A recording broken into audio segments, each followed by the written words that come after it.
ሰው ታጣላችሁ።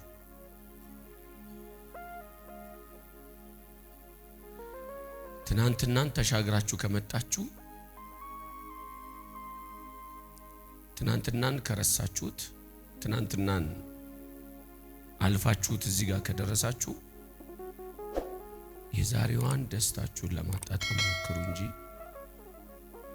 የትናንትና ነገራችሁን እያሰባችሁ በመቁሰል ይሄም ሰውዬ ነገ እንደዚህ ሊያደርገኝ ይችላል ብላችሁ በሰው ላይ ተስፋ በመቁረጥ ጤንነታችሁን አታበላሹ። የምትሰሩትን ቢዝነስ አታበላሹ። አገልግሎታችሁን አታበላሹ። ቤተሰባችሁንም ጭምር አታበላሹ። እንዴት ቤተሰብ ሊበላሽ ይችላል ልትሉ ትችላላችሁ።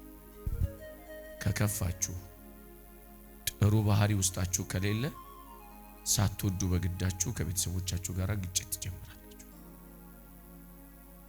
ቤተሰቦቻችሁ ደግሞ ምን ሆና ነው እቺ ሳትነካ እንደዚህ የምትዘለው? ምን ሆኖ ነው እንደዚህ የሚሆነው? በማለት አጉል ቁርሾ ውስጥ ገብቶ ለነገ ያሰበላችሁን ነገር ሊያደርግላችሁ ያለውን ነገር ሊከለክላችሁ ይችላል።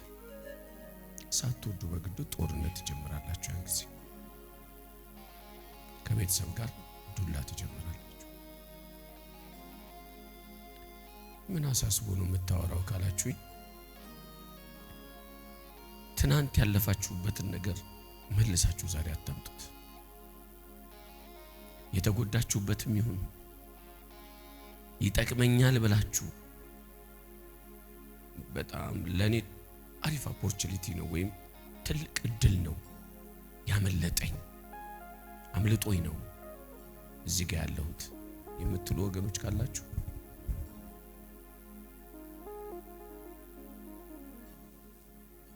ባመለጣችሁ ነገርና ባለፈ ነገር እየተጨነቃችሁ ራሳችሁንም በሽተኛ አታድርጉ። ሰላማችሁንም አትንሱ። አክብሯችሁ ወደ እናንተ የመጣውንም ሰው አታስቀይሙ። ቢዝነሳችሁንም አታበላሹ። መንፈሳዊ ህይወታችሁንም ጭምር አታበላሹ።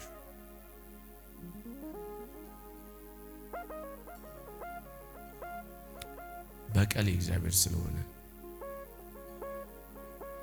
እግዚአብሔር እንዲበቀልላችሁ አሳልፋችሁ መስጠት ነው የሚጠበቅባችሁ።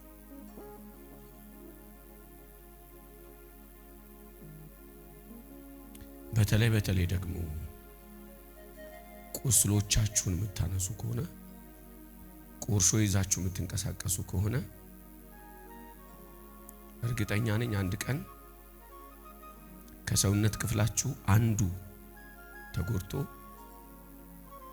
በብዙ ሺህ ብር ተጠይቃችሁ ለሕክምና ስትገቡ ያን ጊዜ ጉዳታችሁ ይገባችኋል። ተረት አለ አይደል? ኢትዮጵያዊ ነን መቼም ተረት አናጣ። ታሞ ከመማቀቅ አስቀድሞ መጠንቀቅ አይደል የሚሉት የሀገራችን ሰዎች። ነገ ከባድ ችግር ውስጥ ገብታችሁ ከምትሰቃዩ ዛሬ ላይ ራሳችሁን ብትመለከቱ ጥሩ ነው። የጎዳኝን ሰውዬ እንደ መጽሐፍ እያነበብኩ እየኖርኩ የሰበረኝን ሰውዬ እንደ መጽሐፍ እያነበብኩ እየኖርኩ ሕይወቴን ያበላሸ ስራዬን ያበላሸ አገልግሎቴን ያበላሸ ሰውዬ በቀን እንደ መጽሐፍ እያነበብኩት እሱን እየኖርኩ ጤነኛ ነኝ ማለት ውሸት ነው። ስራዬን እንዳልሰራ ያስረኛል። አገልግሎቴን እንዳላገለግል ያስረኛል። ብዙ ነገሬን ነው የሚያበላሸው። የተጎዳችሁበትን ነገር እርሱት። ያመለጣችሁን ነገር እርሱት። ዛሬ ሌላ ቀን ነው። እግዚአብሔር መስራት ሲጀምር ከሙሉ አይደለም ከዜሮ ነው የሚጀምረው። ከዜሮ ነው የሚጀምረው። እግዚአብሔር ብዙ ጊዜ ከብልጽግና ሳይሆን ከውድቀት ነው የሚጀምረው። ከጤና ሳይሆን ከፈውስ ከበሽታ ነው የሚጀምረው። ከባለጸጋ ሳይሆን ከድህነት ነው የሚጀምረው።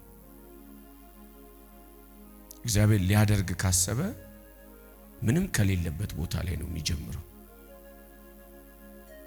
ይመስለኛል። እዚህ ነገሥት ላይ ያለች ሴት መጽሐፉ ወደ ኤልሳ ጮኸች የሚለው ለምንድነው የጮኸችው ብዬ እያሰብኩ ነበር። ትልቅ ሴት አይደለች? 2 ልጆች አሏት። ያለ ምክንያት ብድግ ብላ እሪ አትልም ይቺ ሴት ይመስለኛል። ገለልተኛ ያደረጓት ይመስለኛል። ጎረቤትም ዘመድም ሁሉም ሰው ገለልተኛ ያደረጋት ይመስለኛል። አንዳንድ ጊዜ ቁስል እኮ ያስጨዋል። እዚህ ቦታ መጣችሁ አንዳንድ መልእክት ሲነገር ብዙ ሰዎች ይንፈራፈራሉ፣ ይወድቃሉ። ከቤቷ በደንብ ተኳኩላ መጣ፣ በደንብ ራሷን ጠብቃ ለብሳ ልብሷን ዘንጣ በትክክል ጸጉሯን አስተካክላ የመጣች እህት እግዚአብሔር ልክ ሲናገራት መሬት ላይ ትንከባለላለች፣ ትረሳዋለች። ልብሷን አፈር መሆኑን ሁሉ ትዘነጋዋለች። አፈር መሆኑን ትረሳዋለች።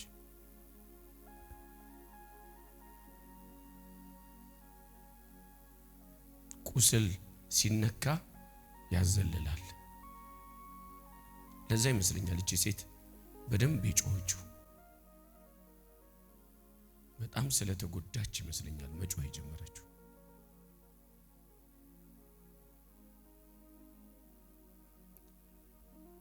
ደግሞ በጣም ከልክ በላይ የተጎዱ ሰዎች ምልክታቸው 3 ነው። አንደኛ ብዙ ማውራት አይፈልጉ፣ ዝምታቸው ሰፊ ነው። ዝምታቸው እስኪጨንቅ ድረስ ለሌላ ሰው እስኪጨንቅ ድረስ ዝም ይላሉ። ሁለተኛ ብቸኛ ናቸው። ብቻቸው ነው። መንገድ ላይ የምታዩቸው እቤትም ከገቡ ቶሎ ብለው ወደ መኝታ ክፍላቸው ነው የሚገቡት። አለበለዚያ ማውራትም አይፈልጉም። ቁጭ ብለው ስልካቸውን ይጎረጉራሉ። ብቻ ገለልተኛ ብቸኛ ነው የሚሆኑት። ሶስተኛ ሳቅ ለነሱ ሩቅ። ሰው ሲስቅ እነሱ ጋር ሳቅ የለም።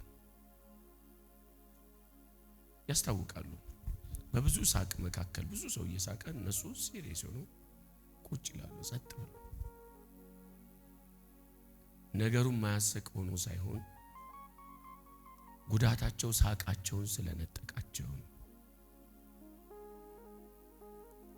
ጉዳታቸው ሳቃቸውን ብቻ ሳይሆን የሰውን ሳቅ እሾክ ስላረገባቸው። ሰው ሲስቅ ለነሱ እሾክ ነው። እሾክ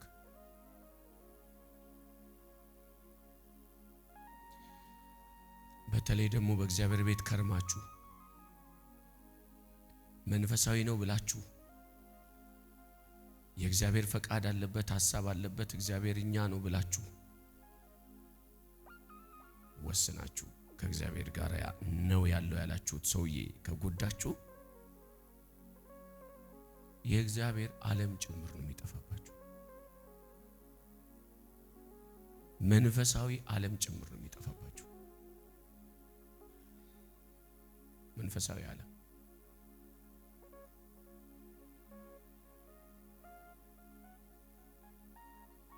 ሰዎች መተው እግዚአብሔር ሲሉ እናንተ ጋር ቀልድ ነው የሚመስላችሁ።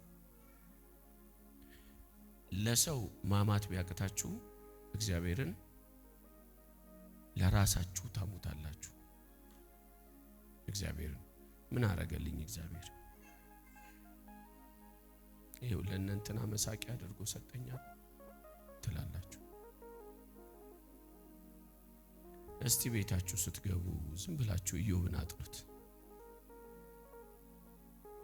ኢዮብ በጣም ከመካፋቱ የተነሳ የተወለደበትን ቀን ጭምር ረገመ። የተወለደበትን ቀን ጭምር። የተከፋው ልጆቹ ስለሞቱ፣ ሀብት ከሱ ስለሄደ፣ ጤንነት ስላጣ አይደለም። የኔ የሚላት ሚስቱ ስለተወቹ፣ ከዛ ባለፈ ደግሞ እነ ኤሊሁም አብረውት የነበሩ ወዳጆቹ ልክ እንደ ኃጢያተኛ ፈርጀውት በነቀፋ ንግግር ምክር አዘል ቃላት ሲናገሩት ልቡ ተሰብሮ በጣም ለዚህ ነው እግዚአብሔር ሰማይ ሲሰራ ነበርክ፣ ምድር ሳበጅ ነበርክ፣ ፍጥረትን ሲሰራ ነበርክ ይለዋል። ይመጣና እግዚአብሔር ነበርክ አንተ ይለዋል። ሁሉ ነገር ካለ መኖር ወደ መኖር ይመጣ ነው። እግዚአብሔር ብቻ እየመጣ አንዳንድ ቃል እየሰጠ ስላጽናናው እንጂ የኢዮብ ስብራት ሰፊ ነው። ልክ እንደዚህ እቺ ሴት ጩኸቷ ነብዩ ጋር ስትደርስ የተንፈራፈረችበት የጮህችበት መንፈስ የምትወዳቸው ሰዎች ጭምር ገለልተኛ ስላደረጓት፣ በምታከብራቸው ሰዎች ጭምር ስለተሰበረች ነው። አይታችኋታል። ያንን አሁንም ኤልሳ ጋር ነው ያለሁት። ያንን ነብይ ኤልሳ ተቀብላ ያስተናገደች ያቺ ባለጸጋ ሴት፣ ሀብታም ሴት ለነብዩ ሰገነት ሰርታ በአንድ ቀን ሰገነት ሰርታ G+1 ማለት ነው። በአንድ ቀን ብዙ ሰራተኛ ስላላ ሰርታ አድርጋ አልጋን ጥፋ ሶፋ አርጋ ግጥም አርጋ የሰጠችው ያቺ ሴት ከላይ ወደ ታች ወረደች። የለችም፣ ከከተማው ጭምር ጠፋች። ንብረቷ፣ ቤቷ፣ አካባቢዋ፣ መሬቷ ሁሉ ተወሰደባት። ምን አይነት ሴት ሆነች መሰላችሁ? ተረት ሆነች። ነበረች፣ እንደዚህ አይነት ሴት ነበረች ተብላ ተረት ሆነች። እና ጊያዝ ለንጉስ እግር ስር ቁጭ ብሎ አንዲት ሴት ነበረች፣ አንድ እግዚአብሔር ሰው ነበረ ይላል። አንድ ከባድ ነብይ ነበር እዚህ ምድር ላይ። ይሄን ነብይ በአንድ ቀን ውስጥ እኮ ይገርምሃል G+1 ሰርታ ሰጥተዋለች፣ ሰገነት ሰርታ ሰጥተዋለች። እቺ ሴት ግን የለችም፣ የት እንዳለች አላውቅም ብሎ ጊያዝ ድንገት ዞር ሲል ጎስቋላ ምስኪን የምድረ በዳ ሴት፣ ፊቷ የገረጣ፣ ሰውነቷ የከሳ፣ ልብሷ የተቀደደ፣ ልጆቿን ያንጠለጠለች ድሃ ሴት ተመለከተ። ንጉሶ ያለ ተመልከታት፣ እቺ ሴት ናት አለ።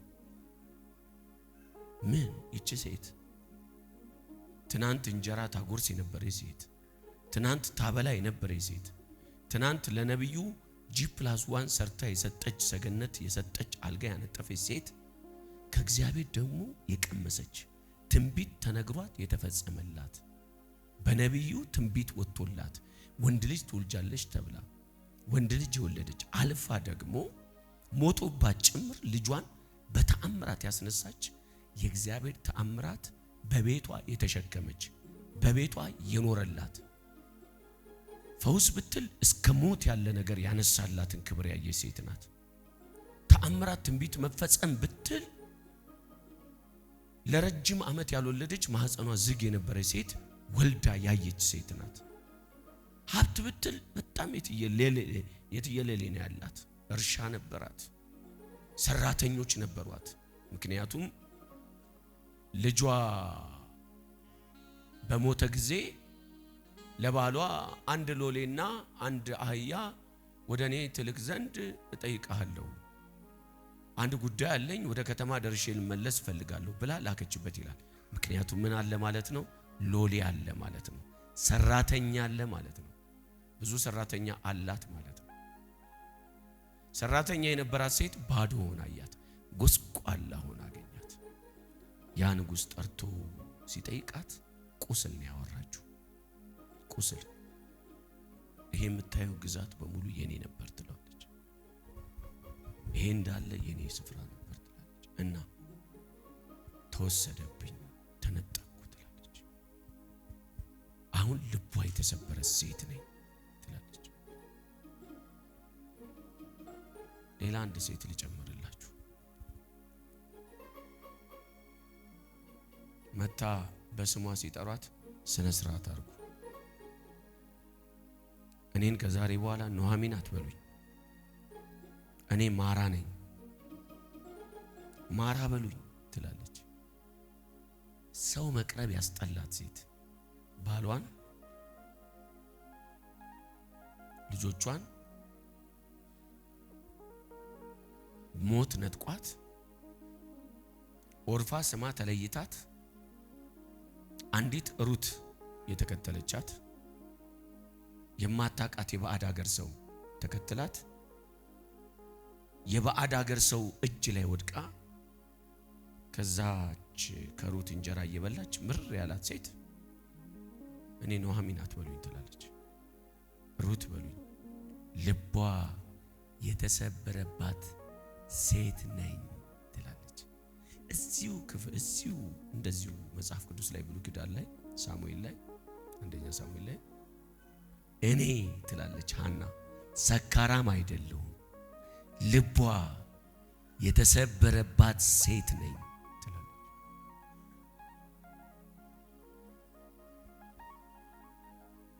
አያችሁ፣ ጉዳት፣ በሰው መሰበር፣ አንድን ነገር አጥቶ መቀመጥ። ብዙ እንጀራ ሊኖረን ይችላል፣ ዳቦ ሊኖረን ይችላል፣ እንደ ሐና ሰረገላም ሊኖረን ይችላል። ከፍናና በላይ ስጦታ ሰጣት ነው የሚለው። እጥፍ 3 እጥፍ አርጎ ሰጣት ይመስለኛል። ለፍናና 1 መኪና፣ ለሐና 3 መኪና። እንደ ዘመኑ ንግግር ለሐና 1 ቤት፣ ለፍናና 1 ቤት፣ ለሐና ግን 7 ቤት ተሰጥቷት እንዲህ ነው የምትለው፣ ብዙ ቤት ተሰጥቶኝ ትላለች፣ ብዙ ሀብት ተሰጥቶኝ ባዶ ነኝ ትላለች። እንጀራ እያለ የልብ ስብራት ይኖራል። ጭንቅላቷ ውስጥ የሚያቃጭል የቀን ከሌሊት ስድብ፣ የፍናና ቃላት ሐናን አንድ እርምጃ እንድትራመድ አላገዛትም። ከቤት እንድትወጣ ያረጋት። የሷን ስድብ ላለመስማት በር ዘግታ ትቀመጣለች። ያ ድግስ ነው እግዚአብሔር ቤት እንድትሄድ ያደረጋት። ባሏ የደገሰው ድግስ። ስቅስቅ ብላ ነው ያለቀሰችው እግዚአብሔር ቤት። እኔ አንዳንድ ጊዜ መልእክት ልናገር ስል እዚህ ይውጣልሽ እላታለሁ። እዚህ አልቅሽ፣ ካለቀሽ እቤትሽ አይደለም እግዚአብሔር ቤት አልቅሽ፣ ይውጣልሽ። እንባን የሚመለከት በትክክል እርሱ ስለሆነ፣ ሌሎቹ ብለው ነው የሚያልፉሽ። እግዚአብሔር ግን የልብን ስለሚያይ እንባን ያብሳል። ስለዚህ ምናልባት ለአንድ ሰው ቁጭ ብዬ ነው ቅድም ጠዋትም ቅድም በጣም ውስጤ አብሰለሰለ። የተጎዳ ሰው መንገዱ ምን ይመስላል? የተሰበረ ሰው መንገዱ ምን ይመስላል? ዛሬን ሳይሆን ነገን መሄድ ያቅተዋል። ክንፉ እንደተመታ እርግብ፣ ክንፉ እንደተመታ ንስር መራመድ ያቅተዋል። አንበሳ በጫካው ነው የሚያምረው። በ6 ኪሎ ብረት ውስጥ ስትመለከቱት እስረኛ ነው፣ አንበሳ ነው፣ ግን እስረኛ ነው። የሚያምረው ግን ጫካው ላይ ነው። ሲጮህም ሲሮጥም የሚበላውንም ሲፈልግ ደስ የሚለው አንበሳ ጫካ ውስጥ። አያችሁ፣ ብዙ ነገር ሊኖረን ይችላል። ያለን ነገር ግን ቁስላችንን ሊጠግንልን አይችልም።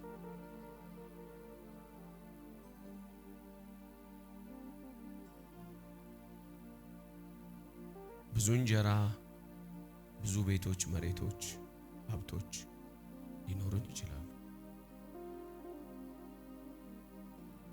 ቁስላችንን ግን አያድኑት።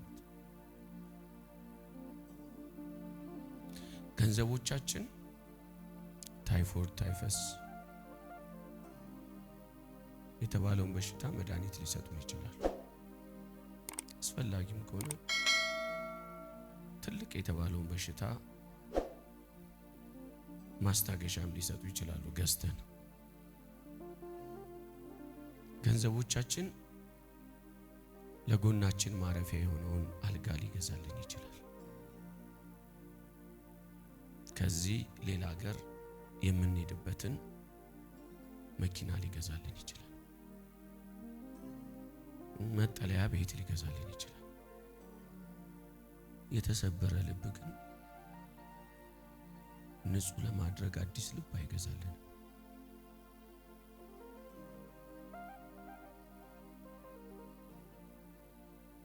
ቤት ቢያስጠላን ሌላ ቤት ገዝተን ልንቀይር እንችላለን። ልባችን ካስጠላው ግን ሌላ ልብ አምጥተን መቀየር አንችልም። ይሄኛው ልቤ በቃ አርጅቷል። ልክ እንደ ጃኬት ልብስ ሲያረጅ ሌላ ልብስ አይደል የምንቀይረው? ልባችንም እንደዚሁ ቆሳስሎ ተቦጫጭቆ ጫፍ ላይ ሲደርስ ይሄ ልብ ተቦጫጭቋል፣ ቆይ ልሂድና ሱፐር ማርኬት ወይም ስፔር ፓርት አዲስ ልብ ገዝቼ ልግጠም ብለን ባለን ገንዘብ ተመክተን ልብ መግዛት አንችልም።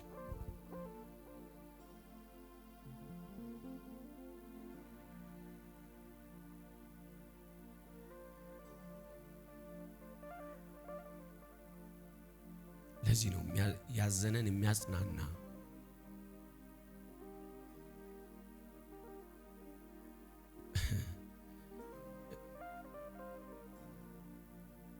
ድንጋዩን ልብ አውጥቼ ስጋውን ልብ ጨምርባችኋለሁ፣ አዲስም ልብ ሰጣችኋለሁ የሚለን እኮ በጣም የተሰባበረ ልብ ስላለ ነው።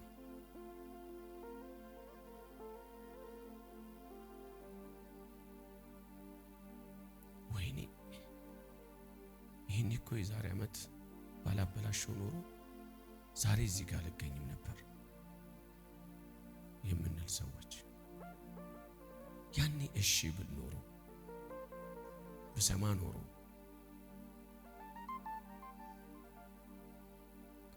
እኔ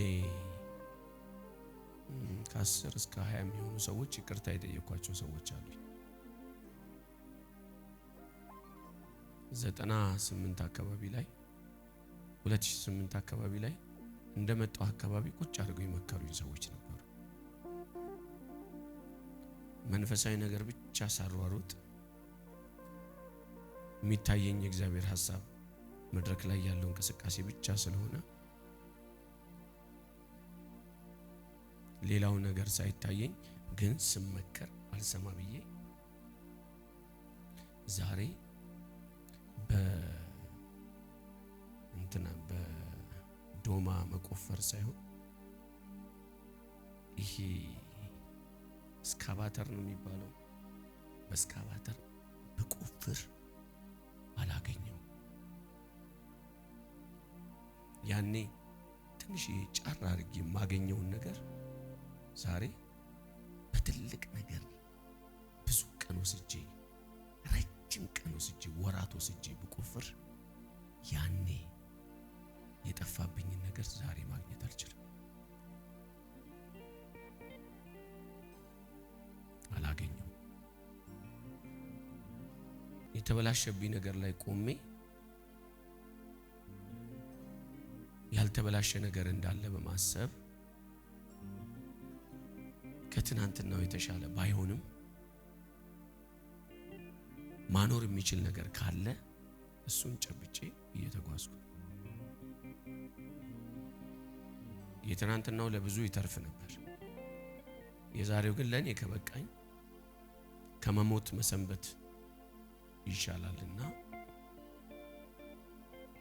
እሱ ላይ ያለው ቁስላችሁን እርሱት፣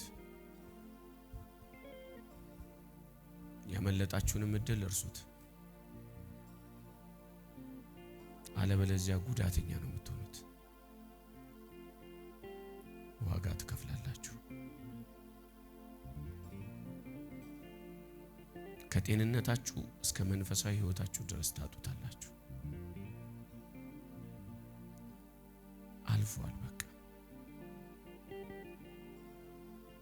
ሚስተር ኤክስን የሚያክል ሰውዬ ዛሬ ላታገኝ ትችላለህ። ሚስተር ዲ ሲመጣ ሚስተር ኤክስ ድሮ በጣም ይንከባከብ ነበር። ሚስተር ዲ ደግሞ ችላ ብሎ ነው የሚንከባከብ። ይሁን ብለህ ተቀበል። ከዛ ሰውዬ ጋር አታነጻጽር። ያለው ይበቃል ብለህ በተሰጠን ምስጋና እያመሰገንን ብንቀጥል ጥሩ ነው።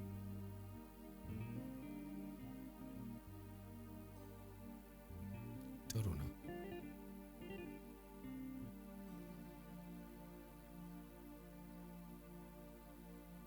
ያለፉ ነገሮች በስህተት ተመልሰው አይመጡም። እኔ የምናገራቸው ነገሮች አሉ። 3 ዋና ነገሮች። አንደኛው እናት ከሄደች አትመለስም። ወንድም ሊኖር ይችላል፣ እህት ሊኖር ይችላል። አጎት ካልክ የእናት ወንድምም አጎት ነው፣ የአባት ወንድምም አጎት ነው። አጎትህ 8 ናቸው፣ 10ም ሊሆኑ ይችላሉ። አክስቶችም እንደዛው። አያትህ 2 ናቸው፣ እናትህ ግን 1 ናት።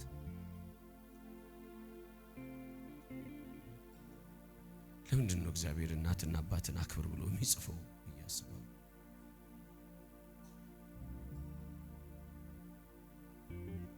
አርግዛ የወለደች እናት ካመለጠች መልሳ አታገኛት።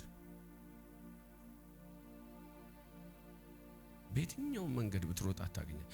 ትሄዳለህ፣ የሞተችበት ቦታ ላይ ትሄዳለህ፣ ጥቁር ትለብሳለህ፣ ከዛ አበባ ትይዛለህ፣ ታስቀምጣለህ። እናቴ አንቺ ብትኖር ይኖሮ ትላለህ፣ እማዬ ምናምን ትላለህ። ኖራ እኮ ትዝ ብለህ አታውቅም። እያለች እኮ እርቧት አንተ ጋር ለመደወል ፈርታ በችጋር እየተላጠች የሰው ቤት ትጠርግ ይሆናል እኮ እናት። እናትና አባትን አክብር፣ ረጅምንም እድሜ ትጠግባለህ። መጽሐፉ ያስቀምጣል።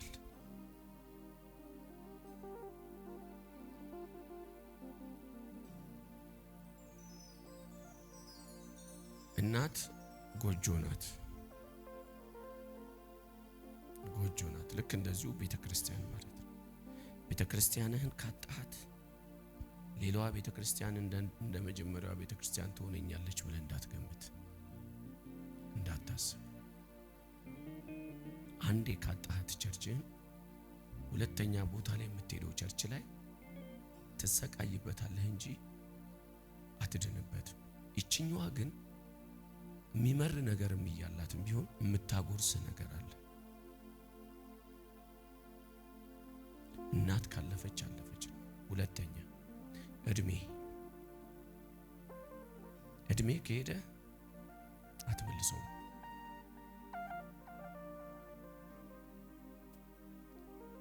በ25 ዓመት መስራት የሚገባህን ነገር በ45 ዓመት ብታስበው ዋጋ ቢስ ነው። አሁን ላይ ያላችሁ ወገኖች በተለይ እቺን ጊዜ ለማምለክ ለዚህ ነው እኮ በጉብዝና ወራት ፈጣሪን አስብ ይላል።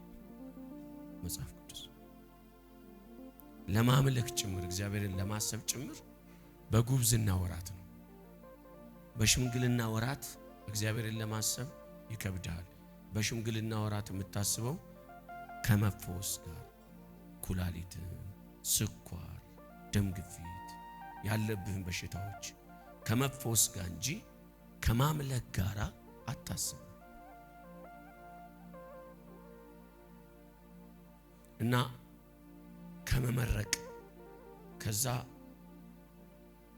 ለልጆች የሆነ ነገር ከማድረግ መሬትም ካለህ ለመስጠት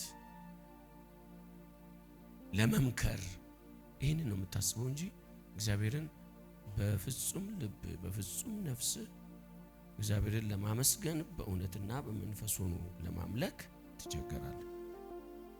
በጉብዝና ወራት ፈጣሪን አስብ። ለዚህ ነው ካሌብ ዛሬም ጉልበታም ነኝ አላረጀውም ይላል። ባለማርጀት ውስጥ ያለ አገልግሎት እንዳለ ስለሚያውቅ ማርጀቱን አልቀበልም አለና ጎልማሳ ነኝ ይላል። እድሜ ከሄደ አትመልሰው። ሶስተኛው ትምህርት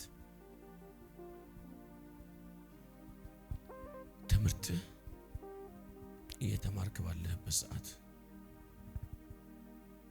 የምትማርበት ታይም ካለፈ አለፈ።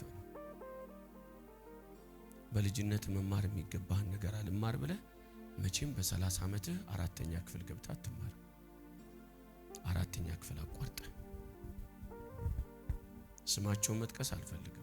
አንድ ሀብታም አሉ ኢትዮጵያ ውስጥ የ6ኛ ክፍል ተማሪ ናቸው።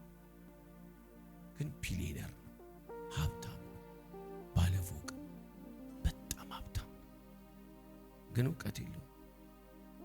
ሰውየው በሰው ጭንቅላት ነው የሚራመደው።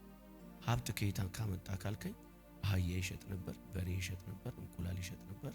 አጠራቀምና ብር መጣለት እንጂ እውቀት አልመጣለት። ትምህርት ካለፈ አለፈ ነው። ተመልሰ መቼም 8ኛ ክፍል ገብተህ ተማር አትለውም ሰውየው በ50 ዓመቱ። አንዳንድ ጀግና አባቶች አሉ ትምህርቴን እስከ እርጅናዬ ብለው ማስተሬት ይዘው ፒኤችዲ ይዘው ዝም ብለው የሚመረቁ በየጊዜው መጀመሪያ የተማሩበትን ሳይጠቅሙ ሁለተኛ ትምህርት እየደረቡ እነዚህ አይነት ተማሪዎችም አሉ። ግን ትምህርት ካለፈ አለፈ፣ እውቀት ካለፈ አለፈ። አንተ 9ኛ ክፍል ሆነ ነው ፐርፌክት መሆን የነበረብህ እንግሊዘኛ። አሁን ዩኒቨርሲቲ ገብተህ ከየት ታመጣዋለህ? ታቋርጣለህ፣ ትወጣለህ። ከዛ አለመማርህ የሚገባ መቼ መሰለህ? በነጮች መካከል ስትቀመጥ ነጭ እንግሊዘኛ ሲያወራህ መልስ ታጣለህ። ኤርፖርት ውስጥ ገብተህ መልስ ስታጣ እግዚአብሔር ይባርካቸው ቻይናዎች ናቸው ማን ናቸው? አንድ አፕሊኬሽን አሁን ፈጥረውልናል። እንግሊዘኛ ለማያውቅ ሰው አማርኛ እያወራህ እንግሊዘኛ ይቀይርልሃል። አሁን ደግሞ አማርኛ እያወራህ ወደ ኦሮምኛም የሚቀይር ነገር መጥቷል። እንግሊዘኛ እንደ ቁምጣ ያጥረናል። አይናው ኢትስ ኦኬ፣ ከዚህ በላይ የለንም። በተለይ እንግሊዘኛ የማይችሉ ሰዎች የስ ያበዛሉ።